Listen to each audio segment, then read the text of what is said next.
So recently, some white guys and some black women swapped Twitter avatars or pictures online. They didn't change their content, they kept tweeting the same as usual. But suddenly, the white guys noticed they were getting called the N-word all the time, and they were getting the worst kind of online abuse. Whereas the black women all of a sudden noticed things got a lot more pleasant for them.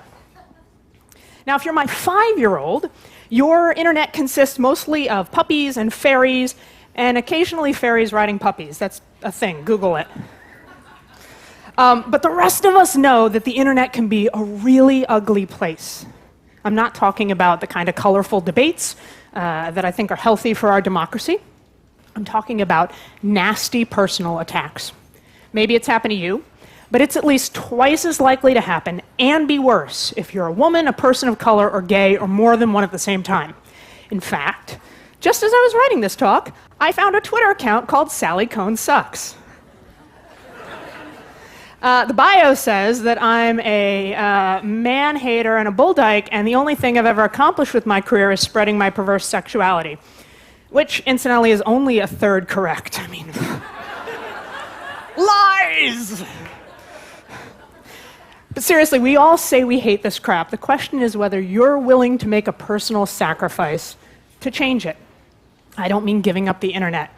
I mean changing the way you click, because clicking is a public act.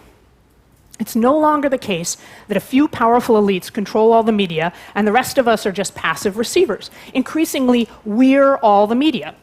I used to think, oh, okay, I get dressed up, I put on a lot of makeup, I go on television, I talk about the news. That is a public act of making media. And then I go home and I browse the web and I'm reading Twitter, and that's a private act of consuming media. I mean, of course it is, I'm in my pajamas. Wrong. Everything we blog, everything we tweet, and everything we click is a public act of making media. We are the new editors. We decide what gets attention based on what we give our attention to. That's how the media works now. There's all these hidden algorithms that decide what you see more of and what we all see more of based on what you click on, and that in turn shapes our whole culture. Over 3 out of 5 Americans think we have a major incivility problem in our country right now.